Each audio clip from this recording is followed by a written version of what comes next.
Hello and welcome to Louise Singleton Creations. In today's video, I'm going to be making this beautiful rose bowl from resin and Jesmonite. And as you may know, rose bowls also have a grid on the top to keep all the roses in position. So I'm also going to be showing you a crafty technique that I came up with to make the grid for the top.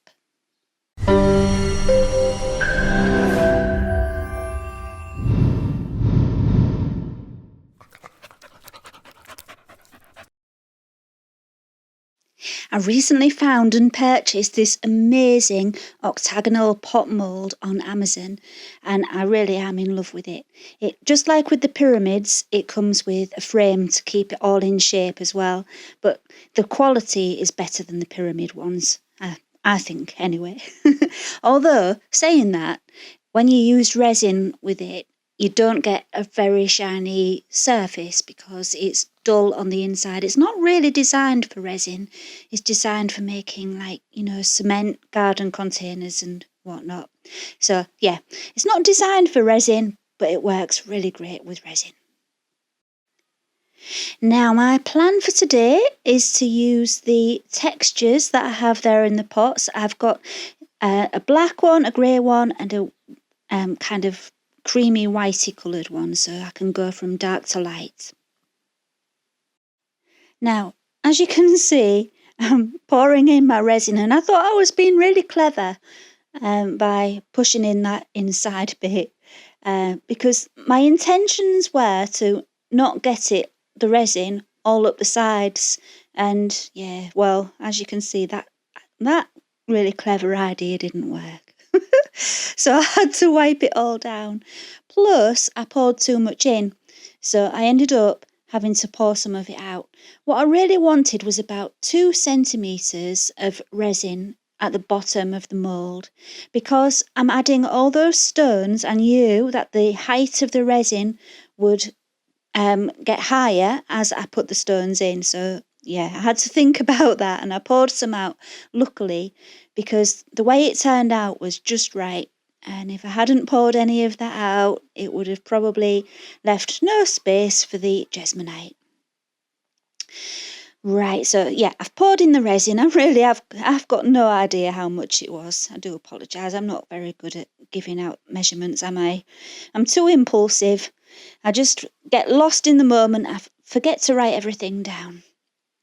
Anyway, I'm just wiping all the resin off the sides of the mould, and then I'm going to start putting in the textured stones. I call them stones. I don't actually know what they're made of. I bought them from Hobbycraft, and they're designed for model makers, to when you're making your train set staging and stuff like that, and you want textures that look like something real. I think this one's supposed to look like coal. I've got no idea what they're made of, but they're really good, and I've got all sorts of different tubs of them. So I'm using the spoon because I want to try and get an equal amount on each side of the octagon, and so I don't have, bits that are thicker than others.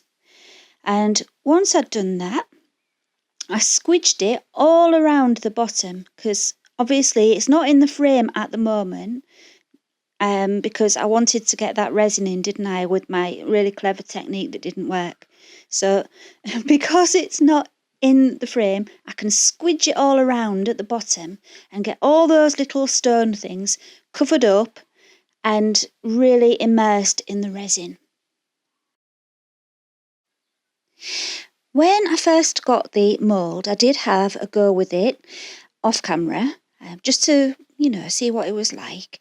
And I did find that it was hard to get it out of the frame once everything was cured. So this time I'm covering it with some stuff which is like talc, but I don't like to use talc because everyone told me how dangerous it is. So this is called fairy dust, and it's from Lush. It's just, like a shimmer powder for on your skin, but it works perfectly for this, and it smells great too, so that's a bonus. Right, so it's in its frame, and I'm just going to repeat the process exactly the same as I did before with the grey texture. I don't know what to call it. the grey stones. Don't know if the stones though. Oh, anyway, you know, the grey stuff. And I've just realised how much my Yorkshire accent really comes out when I'm getting flustered. Calm down, Louise, calm down. Anyway, once it was in, I started just to poke it all around with a cocktail stick because I can't squeeze it anymore now it's in the frame, and I wanted to make sure all those stones were covered in resin. So I'm just prodding it, not too hard because I don't want to damage the mould accidentally. So yeah, just prodding it all the way around, and then I'm just going to add the lightest coloured gravelly stuff until it reaches the top of the resin. And because I didn't want a thin layer of clear resin showing, I wanted the resin to be completely filled with the texture. And once all that was done, I put it in my pressure pot to cure until the next day. The pressure pot just squashes all the bubbles so that you can't see them, and it really is good if it's something like this that you can't get your torch onto to get rid of bubbles. If you do try this and you do happen to have any problem with bubbles that you can't get rid of, what I would recommend is using a deep casting resin, because that way it's got a long time to cure and it disperses the bubbles by itself. But because I've got a pressure pot, I just used Resin Pro's transparent resin, and that worked perfectly, and it didn't overheat like I was slightly bothered it might do because I was pouring it quite deeply. It didn't overheat and stick to the mould. Okay, we're onto the Jesmonite layer. Now this is the first video I've done using Jesmonite, but it's become really popular on YouTube. I've seen a lot of people using it, so I really had to have a go. And I'm using the Jesmonite 730, AC 730, and it's not the one you might have seen a lot on other videos. There's different kinds, you see, and the one that seems to be most popular is the AC 100, which is a gypsum based product, and it sets really quickly, and I think that's why people love it so much, because it cures so quick.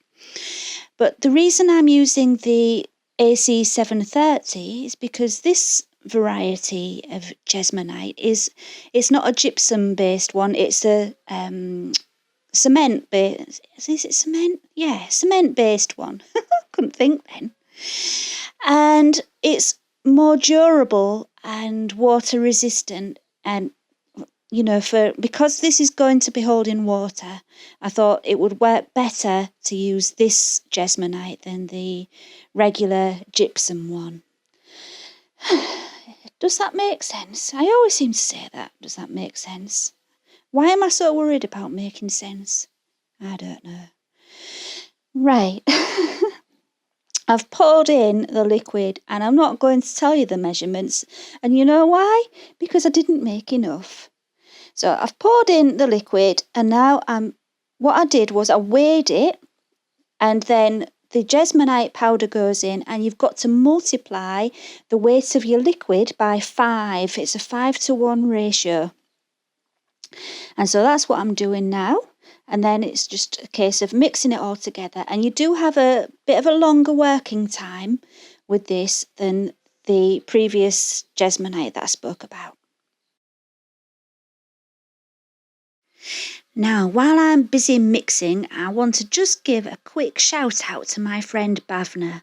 She's recently started her own YouTube channel, and she does the same kind of thing as me, quite a range of things, but mostly resin art, and she's just got started with Jesmonite too. And yeah, everybody needs a little bit of a hand at the beginning, don't they? So to help her get more views, I was really wanting to ask you if you wouldn't mind popping over to her channel when you've finished here. I'll put the link to her channel, Resin Art Creations, in my description, and then you can pop over and show your support, and I know she'd really appreciate it. And she's fantastic, so you don't want to be missing her videos. That's the thing when you've got a new channel. The YouTube doesn't tend to recommend the videos as much, and so they can go unnoticed, and you really don't want to miss her videos. She's really great. So ideally, when you're mixing Jesmonite, you would use the blade that they recommend. I think it's called a blade. You put it into your drill and it mixes it up mechanically and it does a much better job, but I don't have that at the moment. So I've just used a silicone spatula, and that actually worked really good because you can press it against the sides and squash any lumps and bumps. So yeah, it still works.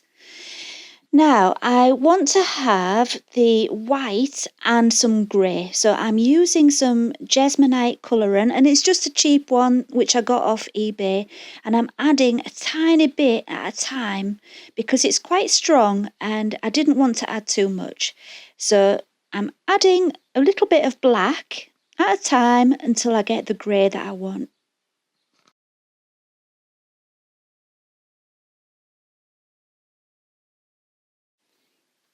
Once I had the right colour, I just popped it back into the original pot and mixed it very, very, very slightly with the white. I didn't want it to be completely combined. And then I also added a touch of black so that I could hopefully get a few little black streaks in there. What I wanted was like a stone effect to complement the stones that went into the resin. Then it was just a case of pouring it all in and making some more because, as I said earlier, I didn't make enough.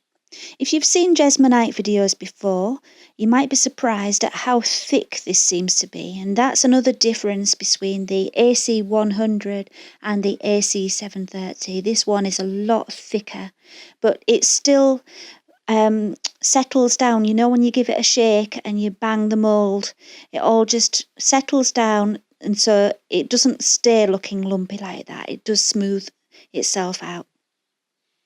Self-level, that's the word I was looking for. It it will self-level. Right, once I'd finally got it full, which was easier said than done, I still haven't got my head around the measurements of this stuff. Yeah, I thought I'd made enough the first time, and then, yeah, 2 lots more and it was full. Once I'd done that, I tapped it a lot on the sides and I banged the table to release the bubbles. And we've sped forward. It's 2 hours later. That's how long I gave it, 2 hours. And I've got it out of the casing and it's time to demould. And I'm just pulling the sides of the mould down, and as you can see, it's really easy to get out of the mould. And there we have it. I do really like how that turned out. I would have liked it to have been a little bit shinier on the outside, but it can be polished. And the Jesmonite bonded really well to the resin. There was no problem there. So now I know that the AC 730 Jesmonite works really well next to epoxy resin. Now it's time to make the grid for my rose bowl, and here's the crafty thing that I discovered. I'm so pleased about this.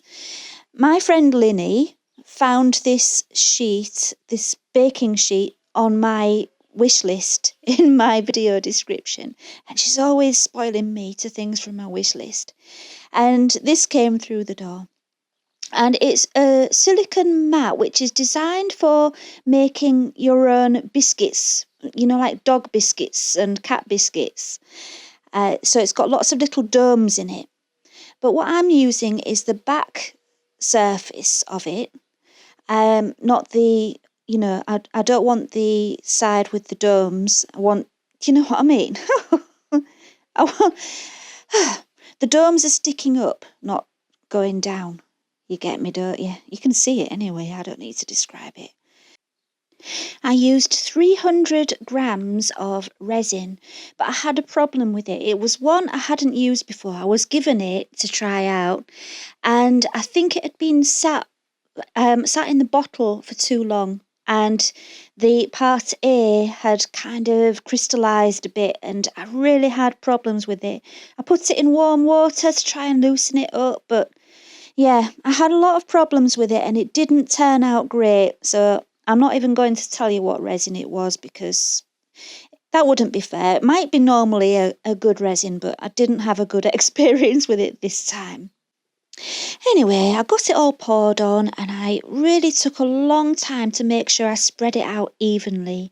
And as you can see, the domes are still sticking out the top, and that's what you need so that you end up with your holes in your finished piece. After about 6 hours, it was ready to demould, and I just pulled it over at the corner and flipped it over and then pulled the whole thing off. And it was quite a slow process because all those little domes needed kind of pulling out, and it didn't just come off smoothly, but it didn't stick either. I don't mean there was a problem with it, it just took a long time because of all those little domes. Anyway, it was still quite bendy, and that's the best time to cut it. All I use is a craft knife, and I've made a template the same size as the middle of my bowl, and just using that template and a craft knife and ruler to cut it out. And you do need to take it quite slowly. Don't try to cut it out all in one go because you will distort the resin because it's still at that slightly bendy, slightly stretchy stage. The next day it wasn't, but it's good that it has that stage because that means you can cut it, and I do like to be able to cut the resin if I need to. So there it is, and it's just ready for its flowers. I did use some beeswax on it, and it's just brought it to life a little bit. It's nothing drastic, it just gave it a very gentle shine, and I just think it does look a lot better now. And luckily we've got a garden full of beautiful roses at this time of the year, so I've got plenty to put in there.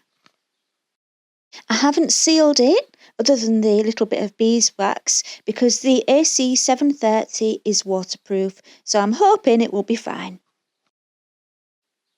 I made the grid for the top nice and snug, so it just fits in there nicely. It doesn't slip down or move around. It was just a perfect fit. I'm not sure how I managed it, but I did.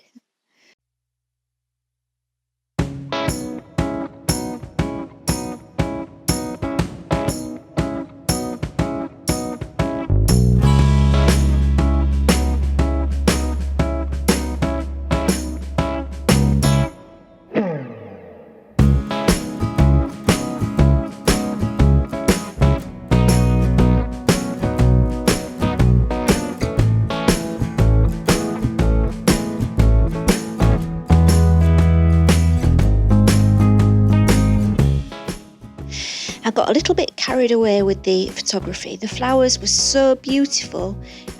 All the photos looked good and I couldn't decide which ones to use, so I kind of used most of them. Anyway, I'm sure you don't mind. Right, so that's it really for today. I hope you've enjoyed the video and found it useful and inspiring.